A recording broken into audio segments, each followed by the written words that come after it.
Bienvenido a Rock and Joy, donde disfrutas de la escalada más allá del deporte. Rock and Joy, tu podcast de escalada en el que hablamos de cómo mejorar en tu deporte favorito, para todos los amantes del mundo vertical.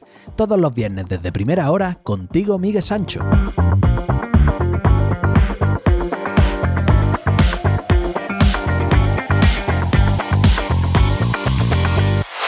Muy buenas. Te doy la bienvenida una semana más, un viernes más, a este podcast con Aleje, con alegría, a Rock and Joy. ¿Te gustó el episodio de la semana pasada? Las estadísticas dicen que sí, así que traigo más. Vamos a seguir con Miguel hablando de entrenamiento. Y como te comenté al final del episodio del viernes pasado, Miguel y yo hemos reservado la noche del miércoles 3 de febrero para compartir contigo una clase en directo sobre planificación y autoentrenamiento para escalada, en la que pondremos un broche a esta serie de episodios con la que arrancamos el año 2021. Recuerda que las plazas son limitadas y puedes reservar ya la tuya de forma gratuita en rockandjoy.com/masterclass, con 2 S. Bueno, fantástico. Pues con esta serie queremos que realmente aprendas y que te sirva para mejorar tu escalada. Así que vamos a seguir con el contenido de forma práctica. La semana pasada hablamos sobre los factores de rendimiento y la fuerza de agarre. Y hoy vamos con otro tema fundamental. ¿Alguna vez te has preguntado en qué cualidades físicas estás mejor y en cuáles estás peor? ¿Cuáles necesitas potenciar? ¿En qué deberías centrarte por encima de otras cosas? Estoy seguro de que tienes una intuición y que escuchas a tu cuerpo, pero para responder a esto con precisión, de verdad, de forma sistemática y científica, si lo podemos decir así, hace falta un buen testeo. Y sobre el testeo vamos a hablar hoy precisamente. Vamos con Miguel en un momento, pero antes te recuerdo que Climbskin, colaborador de este podcast, te ofrece un 10% de descuento en su web por ser oyente del programa Rock and Joy. Si quieres una piel más flexible, más cuidada, con un callo sano, en fin, si quieres disfrutar más de la roca, unos cuantos pegues más, entra en climbskin.com y con el código JOY, J-O-Y, en mayúsculas, encuentra tu mejor aliado en la roca. Y ahora, dentro la entrevista.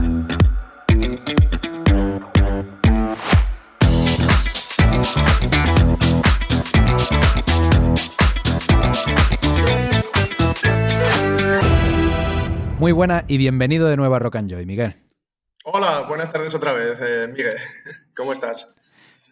Pues fantástico. Ya en este mes de enero que vamos a seguir aquí colaborando y hablando de entrenamiento, el día de hoy lo que tenía pensado es seguir indagando un poquito más en esto del testeo y las pruebas de valoración. O sea, el viernes pasado vimos cómo se hacía más o menos un perfil de fuerza y de resistencia. Vimos que era interesante ir midiendo diferentes factores de rendimiento para realmente poder tener un entrenamiento personalizado y adaptado a nuestros objetivos.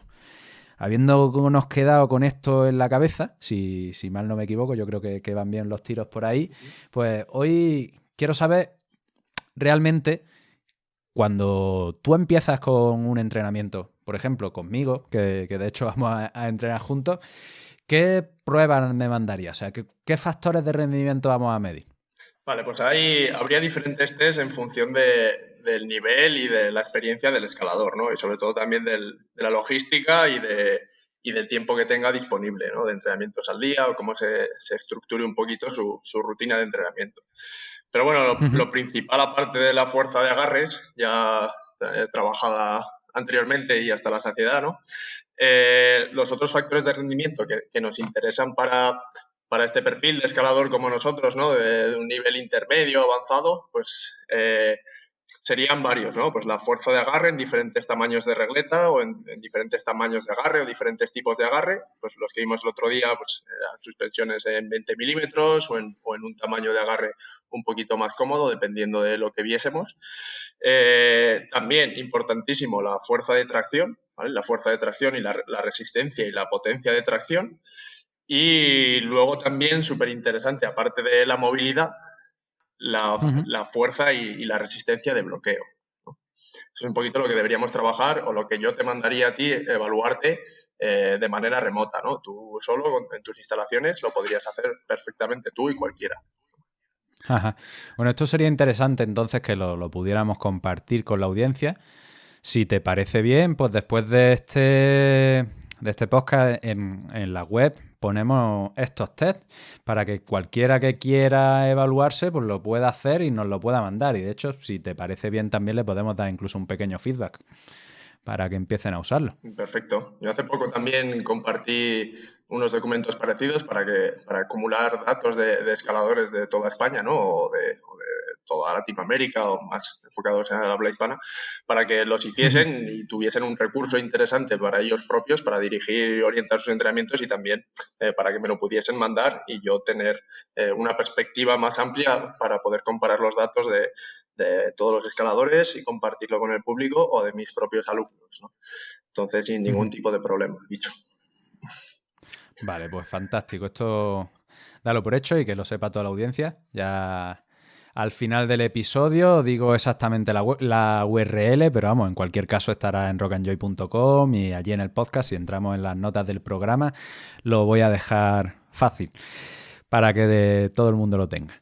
Bueno, entonces, si sabemos que queremos evaluar nuestra fuerza de agarre, sabemos que queremos evaluar, bueno, por supuesto, nuestro peso corporal, nuestra fuerza de tracción, la potencia de tracción, hemos dicho también. ¿Y qué más hemos dicho? La movilidad. Vale, ¿cómo evaluamos todo esto? Vale. Y el bloqueo. Y el bloqueo.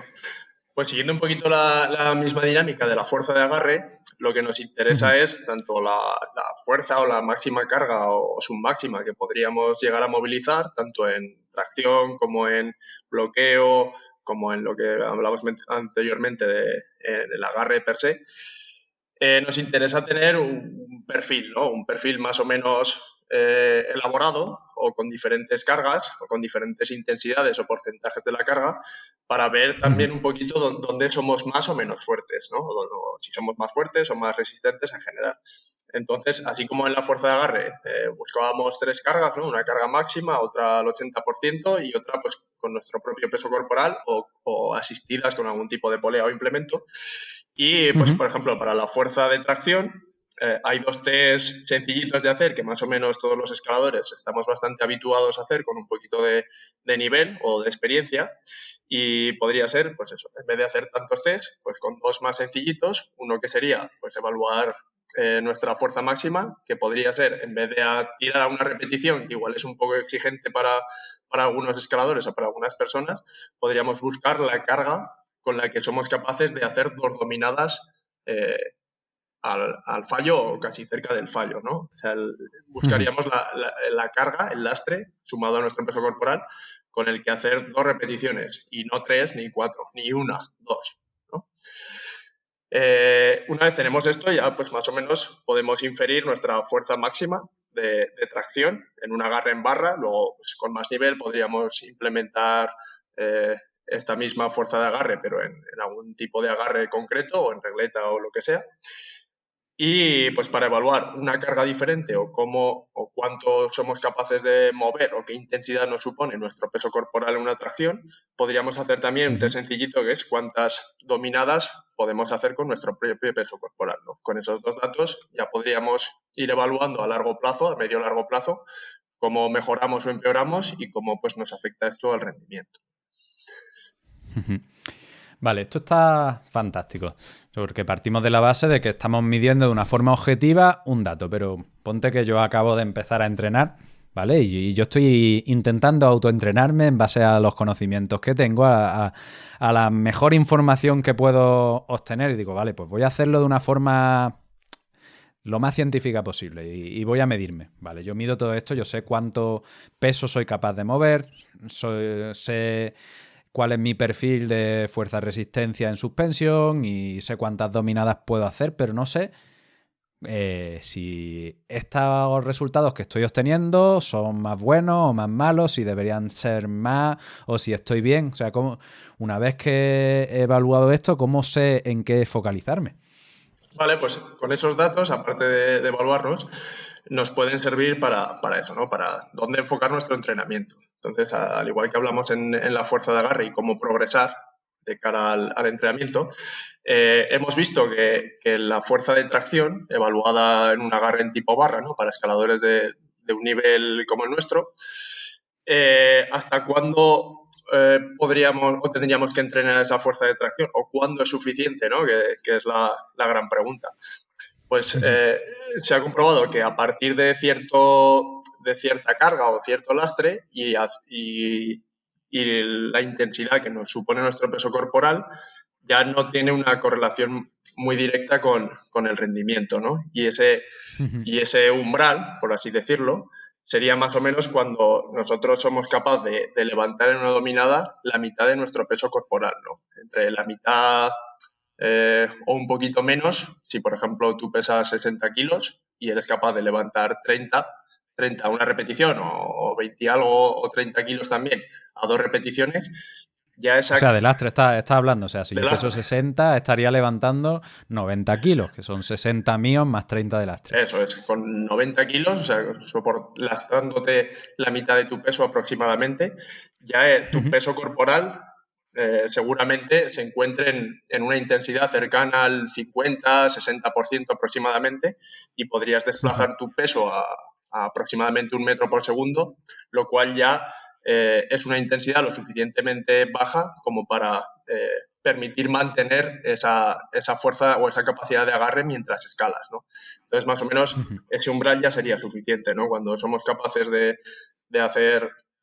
lastrar esa cantidad o esa intensidad y nuestro peso corporal supone esa intensidad que más o menos se asociaría con hacer unas 15, 17 dominadas por los datos que manejamos, ya sería más que suficiente. Ya no sería, entre comillas, un factor tan limitante, ¿no? Y a partir de ahí, si vemos esos resultados en un test, pues podríamos apartar un poquito más o darle menos énfasis a esa fuerza de tracción en barra, ¿no? Ya podríamos pasar a hacer cositas un poquito más complejas si creemos que es una necesidad real de nuestro entrenamiento, que hace poco lo hablábamos también con Sergio Consuegra, ¿no? ¿Hasta cuándo ya entrenar las dominadas, ¿no? Pues más o menos ese sería el umbral que manejamos y a partir de ahí pues ya podríamos entrenar con otra orientación, ¿no? O enfocarnos más a otras debilidades nuestras, pues al agarre, a la movilidad, etc., etc., o directamente, pues si queremos seguir mejorando esa fuerza de tracción o buscando alguna otra habilidad, o imagínate que somos fuertes traccionando en barra, pero somos una desgracia traccionando las regletas, ¿no?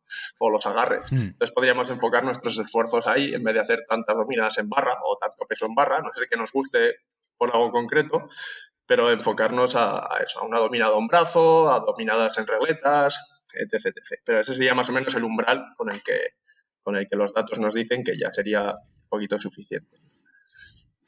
Vale, entonces sería interesante que junto a estos test autogestionados que tenemos para medir los factores de rendimiento tuviéramos como unos ciertos valores umbrales que sabemos que son generales y que no son nada específicos, pero para hacernos una idea, ¿no? de en dónde nos encontramos. Eso es, sí, sería necesario y eso es un poquito lo que falta, ¿no? El desconocimiento que hay en el tema del entrenamiento en la escalada. ¿Hasta cuándo ese factor que hemos visto que podría asociarse con el rendimiento lo podemos seguir trabajando o cuándo enfocarnos en otras cosas, ¿no?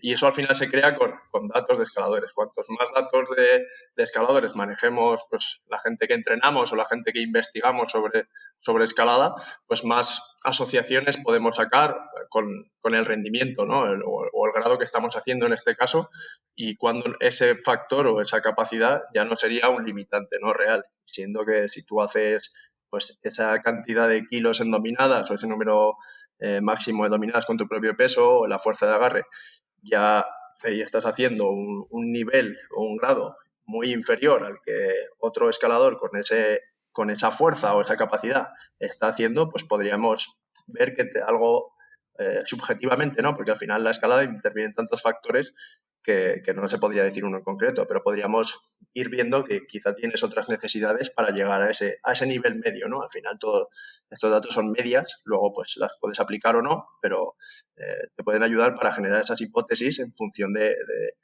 los datos comparativos que tenemos para saber hacia dónde reorientar el entrenamiento o hacia cómo autoorientarlo, ¿no? Pues tenemos que partir de esa base de datos de escaladores de nuestro nivel aproximado, ¿no?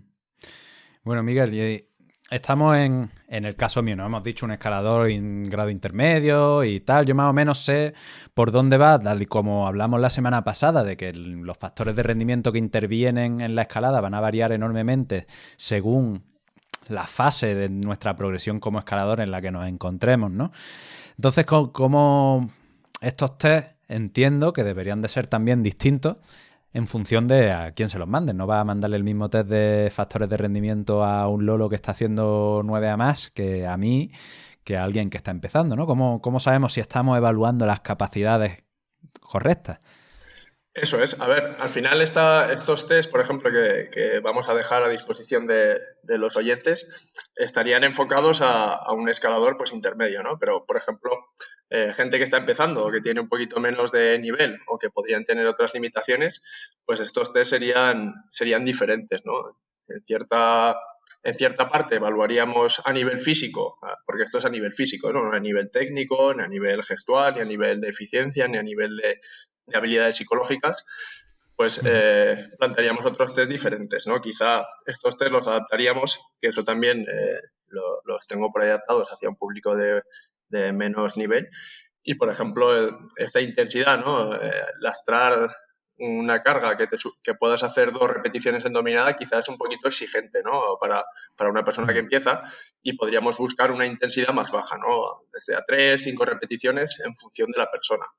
Y, por ejemplo, en el caso de dominadas, quizá hay personas que no pueden hacer una dominada con su propio peso corporal y podríamos plantear un test con asistencia, ¿no? Con una polea o con alguna goma. La cuestión más que el propio test, el propio ejercicio, sería valorar la intensidad y, ¿no? Sobre todo, valorarla de una manera similar a lo largo del tiempo, que eso es lo que nos va a decir si estamos mejorando o no. Luego, por ejemplo, pues quizá un lance, que es otra de las cosas que podríamos evaluar, ¿no? De la potencia de tracción. Un lance en campus, pues quizá no tiene tanto sentido, porque hemos visto pues que estas capacidades quizá no son tan importantes en el rendimiento para esa persona que empieza, y, por ejemplo, sería más interesante, incluso como un nivel, como una prueba física, pues evaluarnos en un bloque que sepamos que es de cierto nivel, como podría ser una Monboard, pero quizá una Monboard es muy exigente también para una persona que empieza, pero quizá más interesante, que también es un test interesante para personas de nivel intermedio, pues coger un bloque que tengamos por ahí en un rocódromo o que tengamos en nuestro propio rocódromo, lo tengamos ya planteado, y evaluarlo a ver hasta dónde somos capaces de llegar, tanto ensayado a 3-4 pegues como a vista, y a valorarlo también a lo largo del tiempo, ¿no? Al final, lo que hablábamos, que esa eficiencia, ¿no? o esa técnica o ese posicionamiento es uno de los factores clave para personas de un nivel inferior, ¿no? Y de la misma manera para una persona de altísimo rendimiento, ¿no? Quizá ya podríamos tirar a cargas superiores, a tamaños de agarre mucho más pequeños, hacia agarres más peligrosos, entre comillas, ¿no? Como lo que hablamos siempre en arqueos, en agarres que están utilizando frecuentemente, o hacer lances directamente ya no tendría mucho sentido, por ejemplo, hacer un lance entre bolas en un campus, ¿no? O en una regleta grande, porque eso no es lo que un escalador de élite se va a encontrar. Podríamos plantear un lance en regletas pequeñas o algún otro tipo de habilidad en ese sentido, ¿no? Rock and Joy te necesita a ti. Si quieres echarme una mano directamente para poder seguir escuchando este contenido, si quieres que incluso pueda aportarte más valor, más episodios, más variedad, necesito tu ayuda. Entra en rockandjoy.com/estuyo y por menos de lo que te cuesta la cerveza después de escalar, haz que esto siga siendo viable. Cuento contigo. rockandjoy.com/estuyo. Bueno, Miguel, como yo sé que gente del altísimo rendimiento me escucha, pero a lo mejor son 4 o 5.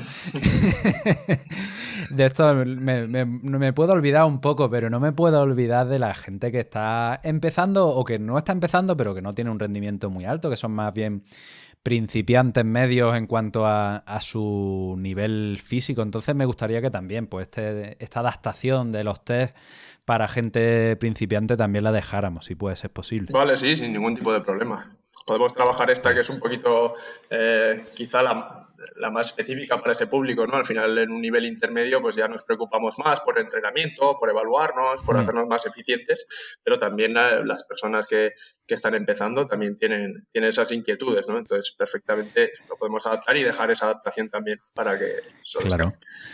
Y seguro que motivación les sobra. Más que a muchos. Sí, para llegar a hacer estos segundos test. Muy bien. Otro tema que me gustaría tratar es cómo sabemos que que estamos haciendo el test correctamente, porque una cosa es que lo tengamos aquí en una tabla, pero claro, para que esto realmente tenga sentido, tendría que realizarse de una forma, con un protocolo, ¿no? Que sea correcto, que sea el mismo para mí que para ti, pero sobre todo que sea el mismo para mí hoy que para mí dentro de 15 días. ¿Cómo nos aseguramos de esto? Eso es, ¿vale? En este documento de test que vamos a dejar a disposición de la gente, hay un protocolo ya escrito, redactado, hay una serie de vídeos de cómo hacer los test y cómo hacerlo sistemáticamente, ¿no? Lo importante es eso. Si yo quiero tener datos comparativos de diferentes escaladores, pues el procedimiento debería ser el mismo, ¿no? Pero ¿qué es lo que me interesa a mí como escalador? Que es evaluarme y reevaluarme y que me sirva para orientar mi entrenamiento.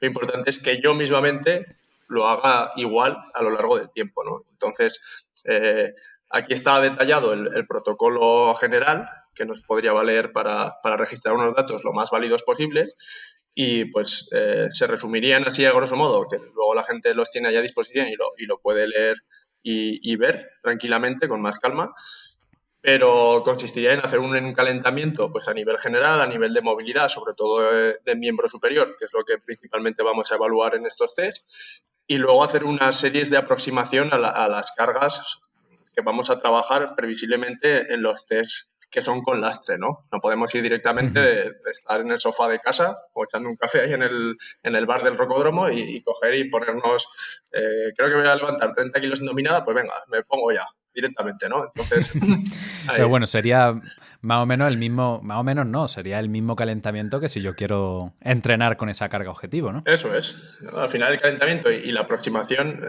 te vale igual para unos test que para tu propio entrenamiento. Lo que tienes que hacer es empezar a calentar ese patrón de movimiento y luego incrementalmente con 3, 4 o 5 series de aproximación en función de cómo venga, eh, a- acabar calentando, entre comillas, con la carga o con la intensidad que yo voy a trabajar, ¿no? Si es un entrenamiento, pues con la que voy a hacer series y si es un test, con la que voy a buscar esa carga en concreta, ¿no? Pero se resumía en eso, en hacer un buen calentamiento de cardiovascular, de movilidad y ya ir aproximando progresivamente a, a esas cargas, ¿no?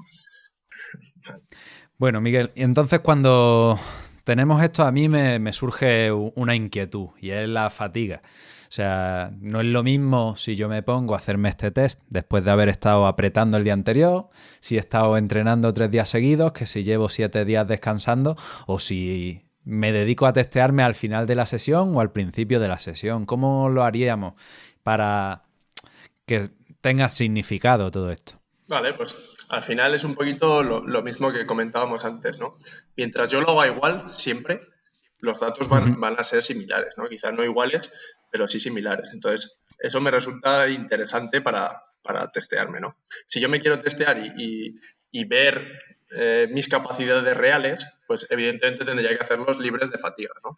Entonces, están explicados y están pensados para hacerlos en 2 días. Quizás son muchos test, no se hacen todos de golpe ni en el mismo día, ni se hacen con una frecuencia pues cada mes o cada poco tiempo, porque al final son demasiados y no siempre nos interesa evaluar todas las capacidades o todos los factores de rendimiento, sino nos interesa evaluar los que estamos trabajando o los que no son más limitantes, ¿no? Quizás estos test los podemos hacer como un inicio, que es lo que tú harás cuando empieces a entrenar, harás todos los test y luego pues enfocaremos el entrenamiento hacia tus debilidades o hacia tus necesidades y periódicamente, pues cuando creamos necesario o cuando creamos que va a haber cambios significativos que se puedan asociar al entrenamiento, pues volveremos a evaluar estos 3 o 4 ejercicios en los que nos ayuden a ver esas mejoras o ese empeoramiento del rendimiento, ¿no? Bueno, espero que no. Si no, me retiro. Pero sí, el protocolo real sería pues dejar 1 o 2 días de descanso entre el primer día de test, ¿vale? Libre de una actividad física intensa y luego pues podríamos tener también en cuenta, que eso es lo que hago cuando hacemos valoraciones aquí en el local que tengo yo de asesoramiento y evaluaciones, pues recomendamos a la gente que venga siempre a la misma hora, que no hayan comido copiosamente antes, que no hayan tomado café 2 o 3 horas antes y que vengan pues por lo menos con un par de días de separación entre actividad física intensa y por lo menos un día entre actividad física, ¿no? Que no hayan hecho nada pues, por lo menos por la mañana y la tarde anterior si vienen por la tarde, ¿no? Entonces... Oye, ¿y lo del café por qué? Cuéntamelo, con lo que me gusta a mí el café. Claro, al final, a ver, hay mucha gente que toma mucho café y al final es una ayuda ergogénica, ¿no? El café nos ayuda a rendir más si lo Ajá. tomamos estratégicamente pues antes, 40 minutos, 60 minutos antes de un esfuerzo, ¿no? De una competición, por ejemplo. Y eso nos puede alterar realmente los test si siempre los hacemos con habiendo bebido café 5 minutos antes, pues está genial, ¿no? Pero como al final el café tampoco es algo muy sistemático, pues sí que recomendamos para hacerlo Depende siempre para igual. quién. Claro, para mí yo llevo como 6 o 7 ya. Entonces sí que recomendamos que para que los test sean lo más válidos posibles, pues si un día vienes sabiendo de tomar un café y otro no, pues que directamente vengas todos los días con no. Es más fácil no tomártelo que tomártelo obligatoriamente. Entonces, pues esas ayudas Vale. nos ayudan a protocolizar más los test, ¿no? Estupendo. No, te lo preguntaba porque digo, coño, justo algo que me gusta y que sé que a nivel experimental y por lo que dicen, pues funciona. Y bueno, igual que hacer un ciclo de creatina o de cualquier otro tipo de suplemento que tenga validez. Pero claro, pues habría que respetar siempre el mismo protocolo para hacer el test y que sea relevante. Eso es. Pero bueno, como nos gusta el número más grande, pues lo mismo. Siempre con café. Siempre con café. Bueno, estupendo. Pues nada, dicho esto, tenemos un poco claro cuáles serían las pruebas de valoración, qué queremos evaluar, cómo queremos evaluarlo, que lo vamos a dejar en la página web y por qué estamos haciendo todas estas evaluaciones. Ya nos has dicho también un poco el sentido que tiene una vez que ya has empezado a entrenar, si estás realizando test continuamente o no, que era mi siguiente pregunta, pero vamos, ya nos lo has dicho, ¿no? Porque realizar estos test de forma aislada supone hacer un parón en nuestro entrenamiento y en nuestro rendimiento de un par de días mínimo, más luego el día del test, más luego el segundo día del test. Y claro, si tenemos que estar haciendo esto en cada ciclo de 4 o 8 semanas, wow, es una interrupción muy grande, ¿no? Sí, Entonces lo que tendría más sentido, por lo que hablamos, es decir, oye, pues bueno, hemos hecho nuestra batería, sabemos en el punto en el que estamos, sabemos a dónde queremos llegar y ahora ya vamos a ser muy exquisitos en la elección de los factores que vamos a analizar, ¿no? eso es. Al final, tiempo que estás evaluando, testeando, es tiempo que no estás entrenando, ¿no? Se suele decir.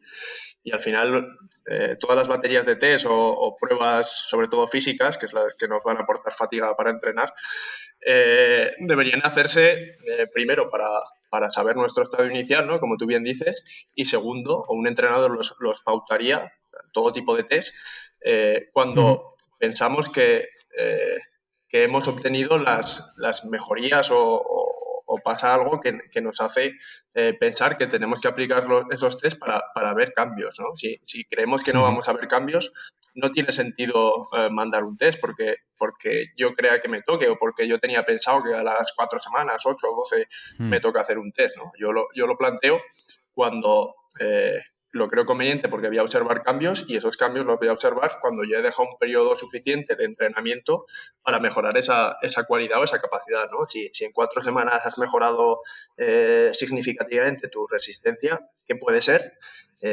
Igual es que no estabas tan optimizado, ¿no? Y seguramente una persona que empieza haciendo estos test y es su primera aproximación a una batería de pruebas o a evaluarse o incluso a entrenar, normalmente si los haces un día o 2 días y a la semana siguiente los vuelves a hacer, seguramente mejorarías, pero mejorarías en los test, no en tu escalada, no en tu rendimiento. Y no podríamos ver cambios que realmente fuesen asumibles a un periodo de entrenamiento, sino a un periodo de optimización motriz, de la técnica de los propios ejercicios y luego pues que al final una persona más desentrenada quizá un propio test es un buen entrenamiento. Entonces, esa sería un poco la forma de periodizar los test, ¿no? Cuando un entrenador o tú mismo como escalador crees que vas a observar cambios, ¿no? Para bien o para mal, pero al final el mejor test o lo mejor para analizar el rendimiento o la mejora o el progreso de un escalador son los propios entrenamientos, ¿no? Al final los entrenamientos, tú ya sean haciendo suspensiones o escalando mismamente o en tu rendimiento en roca, es donde realmente vas a ver que estás mejorando o empeorando. Entonces, si tú tienes, por eso insistimos tanto los entrenadores en llevar un diario de entrenamiento, ¿no? En llevar un registro, porque ahí es donde extraemos, por poner un porcentaje, ¿no? El 75% de los datos que nos va a ayudar al entrenador a tomar decisiones en cuanto al entrenamiento. O sea, un diario en el que tú vas anotando la carga y la intensidad de los ejercicios que vas realizando. Eso es, en la carga, las repeticiones que haces, el tiempo que aguantas, la cantidad o la calidad de los bloques o de las vías que haces, el esfuerzo que te suponen, la intensidad que te suponen. Eso al final, para mí, es lo más importante de un entrenamiento, ¿no? Tener datos y sobre todo registrarlos, aunque a veces pueda parecer un poquito exigente tener datos o apuntar cosas, es lo más importante, ¿no? Para un entrenador, porque al final vas a ver cómo es el progreso de ese escalador de manera más objetiva, y para una persona que lleva su propio entrenamiento, pues para ir teniendo un registro de los datos y ver en números o también en calidad, tú lo sientes, ¿no? De manera objetiva, subjetiva, cómo estás mejorando y empeorando, y sobre todo pues tienes una base luego también motivacional, ¿no? Para ir viendo, hostia, pues mira, yo pienso que estoy flojo, pero hace 4 semanas hacía un 6A de bloque y ahora estoy haciendo un 6B, ¿no? Y pienso que estoy flojo ahora. Entonces siempre tienes esa comparativa, ¿no? Contigo mismo, que es lo interesante, y todo ese registro. Qué bueno, qué bueno. Bueno, pues Miguel, hemos visto en el episodio anterior cuáles son los factores de rendimiento, o sea, qué cualidades físicas y no físicas son las que nos hacen mejorar en la escalada. Luego hemos visto dentro de estas cuáles son las físicas que más relevantes son para la escalada, y hablamos mucho de la fuerza de agarre porque es obvio que es una de las principales, si no la principal. Y hoy hemos visto cómo medirnos para empezar a plantearnos un entrenamiento con sentido. Ahora nos quedaría decir, oye, y ahora con todos estos datos que hacemos, ¿cómo lo planificamos? ¿Qué viene primero? ¿Qué viene después? ¿En qué medida? Entonces esto, ya para cerrar el círculo, lo dejamos para la semana que viene. Pero bueno, era por darle un poco de una visión completa a lo que estamos haciendo aquí al oyente. Y nada, quiero recalcar que esta serie de test lo vamos a dejar de forma totalmente gratuita en Rock and Joy para que lo utilicéis lo que os haga falta, y que sepáis que si nos los devolvéis, pues nos viene de lujo, sobre todo a Miguel, que está recopilando e investigando para poder sacar más datos, para poder sacar mejores protocolos para el beneficio de la comunidad escaladora. Y nada, como sé que esto, por mucho que hablemos, se va a quedar corto, por muchos episodios que hagamos, siempre va a haber gente que tenga más interés, pues ya adelanto que a finales de este mes o principios del siguiente daremos una clase en directo para terminar de darle coherencia a todo el tema de la planificación y de la autogestión del entrenamiento, que es algo que me habéis pedido directamente desde el email, y para resolver dudas. Así que nada, muchas gracias por pasarte de nuevo y nos vemos el viernes que viene, bicho. Un placer, Miguel, un placer a todos los oyentes. Un abrazo a todos. Y aquí terminamos. Como te he adelantado, en las notas del programa, en rockandjoy.com/120, que por cierto, cualquier episodio que escuches, rockandjoy.com/ el número del episodio, ahí tienes las notas del programa, pues ahí en rockandjoy.com/120 tienes los documentos que te hemos preparado para que realices tu testeo, y si quieres contribuir nos pases los datos para obtener un feedback personalizado. Bueno, esto se pone interesante. Después de entender cuáles son los factores de rendimiento y testear en cuáles de ellos centrar tu atención, te queda diseñar un plan específico para poder realizar un entrenamiento personalizado y de calidad. Pues eso es lo que te traemos el viernes que viene. Pero como sé que te vas a quedar con ganas y probablemente tendrás dudas, el día 3 de febrero a las 8 vamos a hacer una clase online en directo sobre planificación y autoentrenamiento, en la que además de ponerle el broche a este mes de entrenamiento fanático, podrás preguntarnos todo lo que quieras. ¿Quieres venir? Pues tenemos plazas limitadas, así que no te vayas a quedar fuera. Reserva ya tu asiento en rockandjoy.com/masterclass y comparte un rato de fanatismo con nosotros. rockandjoy.com/masterclass con 2 S al final. Te espero allí y un abrazo enorme. ¿Te ha gustado este episodio? Este podcast forma parte de un proyecto más grande, rockandjoy.com. Un portal en el que encontrarás artículos, guías, servicios de coaching de escalada y pronto mucho más contenido. Puedes apoyar al podcast entrando en la web o de forma directa con rockandjoy.com/estudio. Entra y por lo que te cuesta una tapa puedes darme cuerda para que siga trayéndote este contenido. Por último, ya lo sabes, escala, explora, disfruta, atrévete, diviértete y no la pierdas. No pierdas la mentalidad del principiante.